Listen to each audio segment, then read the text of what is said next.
Previously on Survivor La Plata. Both teams trying to solve the puzzle. Pagong had a huge lead in the scavenger hunt challenge, but wasted it all on the word search puzzle, allowing Tagi to reclaim immunity. In the wake of lying to Clark, Steph found the whole Pagong tribe turning on her.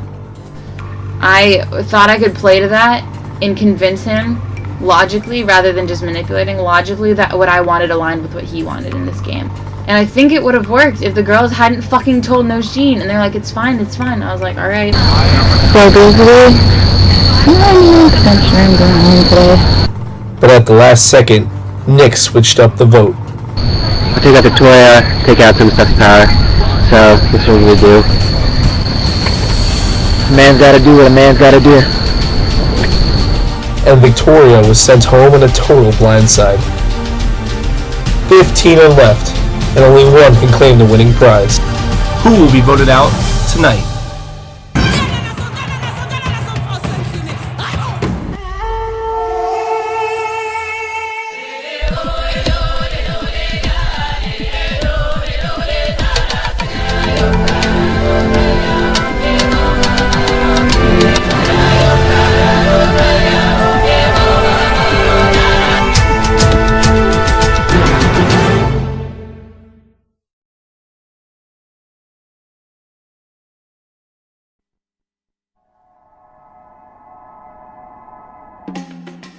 Like, when we were trying to get Kyle out, I was like, yo, you can't tell Nosheen. I talked to Nick, and we knew that Kyle and Nosheen were probably close. We were guessing.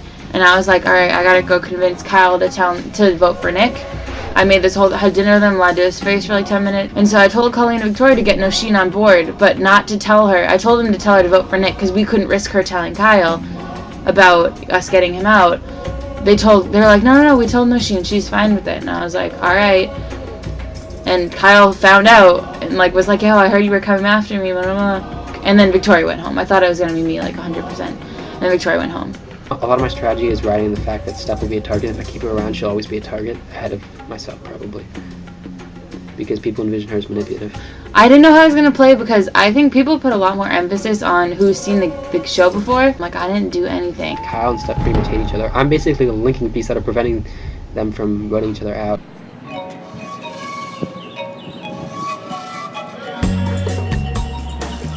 I mean, the joke is that Kyle had the immunity idol, so I saw Kyle in the hallway on LP3 and I said, hey Kyle, you want to come help look for the immunity idol with us? And he's like, sure. And then I went into his room and started looking through his closet. Yeah, he didn't get the joke at first, but it was funny. And then he ended up coming with us to Eppley to look for the idol, which turned out to be the worst possible thing. I think that people are pretty close, and with one more hint, they'd be able to find the idol.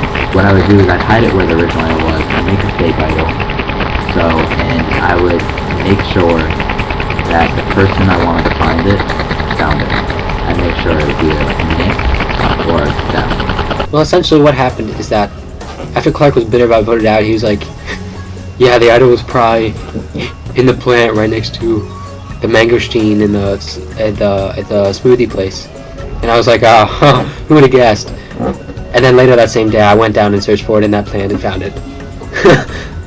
I mean, the goal with them is, or what they want to do is just keep it around until we get to merge and then use it later. Which I'm cool with. Basically, I told them I'd consult them on all decisions.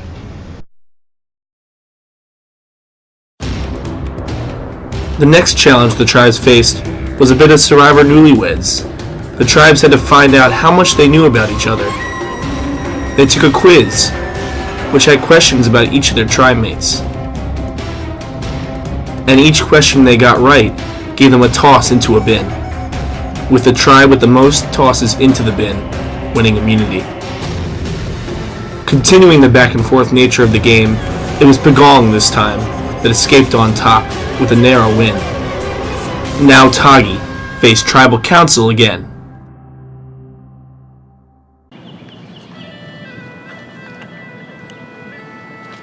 If we had gone back to tribal right after the next challenge, I think the girls would have stayed together, but since there was like the week that we won in between and then we didn't go back till the following week. I think that probably made a big difference. I was like, well, maybe we should like stick with the girls and vote for one of the guys.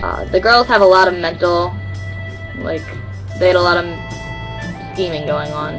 They mentally were very into the game, and I just felt like we were up girls 5-3, and so even if you got rid of one of the girls, then there still would be 4 girls and 3 guys, and we just couldn't get rid of another guy because you would lose the physical ability of our tribe to win challenges. The girls kind of figured that since we had an advantage 5-3, we could vote out another girl and still keep the girl advantage. We really need guys to win, I think, for some of the athletic challenges, because we'd be at a disadvantage. There was nothing about the girls week that was like, this is like a permanent thing. It was just that they've been picking off girls one by one, so like turn the tables on them. Well, actually it was that before that tribal council, that's how I started my like loyalty with Cassie, and pretty much that's stuck. I saw that the guys were in need of a person, and me and Grace were pretty tight, and it'd be cool to do that, so I suggested to Grace that we go talk to the guys, which is what we did. If someone's gonna tell me to vote for someone and I don't have anything against voting for that person, I'll be like, okay.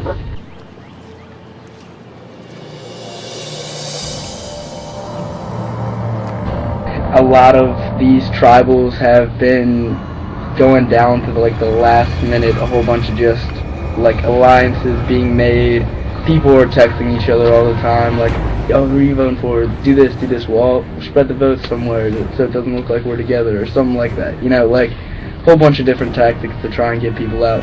Cassie and there was this whole drama that night. Yeah, there's this huge drama. Oh my god, there's so much drama with that vote. Basically, I told a couple people that they should vote Cassie, and I told Cassie that these people had told me that they thought it was a good idea originally to vote Cassie, so she'd be afraid and play the idol that I think she has. I've never trusted Cassie throughout the whole thing. I think she's a great person to have on your team, but she's definitely not someone that you want to get on her bad side. See, the thing is though, like, I would like to work with Cassie, but Cassie's kind of ruthless, so Danny and I were just talking about that, and we were saying, like, if it comes down to it, like, Cassie's gonna do it best for Cassie.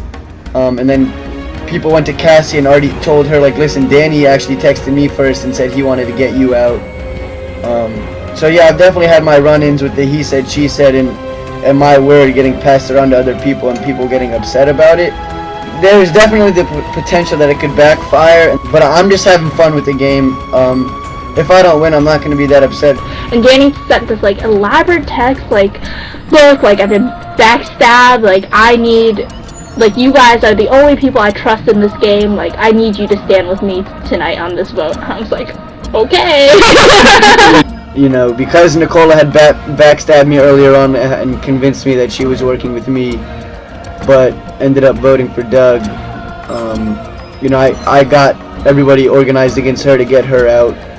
She was the reason why Doug got out, pretty much, and I don't know, the overall sentiment among the guys is that she messed up a couple times that did not go in our favor, so we wanted her out. I thought Nicole and I were on the same side, and that blew up in my face because she was kind of like heading the group to like get rid of me. So I straight up told Flannery, I was like, listen, I want to keep you in this game. I'm doing everything in my power to keep you in this game. I was talking to Danny, and he also wanted to keep in Grace and Cassie.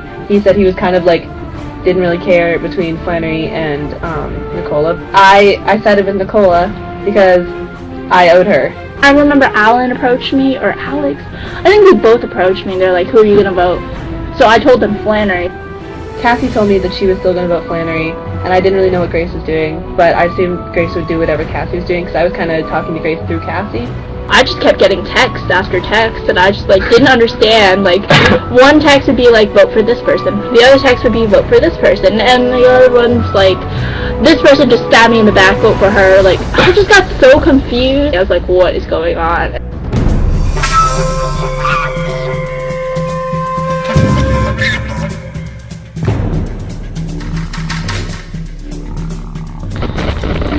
Nicola I'm voting for you because our secret meeting and everything I believe was a lie.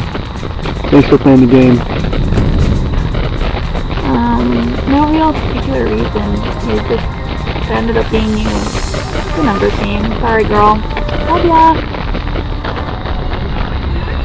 I'm voting for Nicola and I'm stupid myself.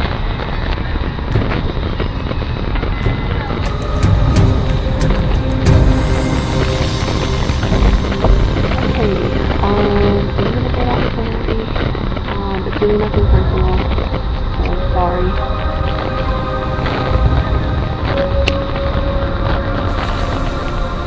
Alright, Nicola.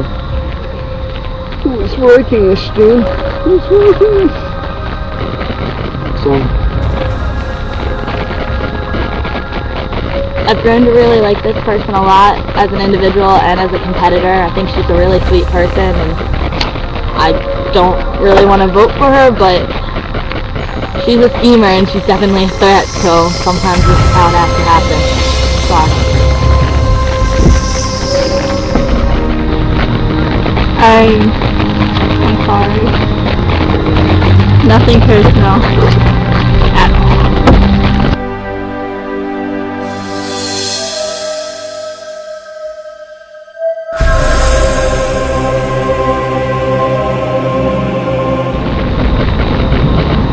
Oh, hello. I got voted out. I saw it coming. No hard feelings. I'm totally good. That's all I have to say. Good luck. If I had to root for one person to win, I would root for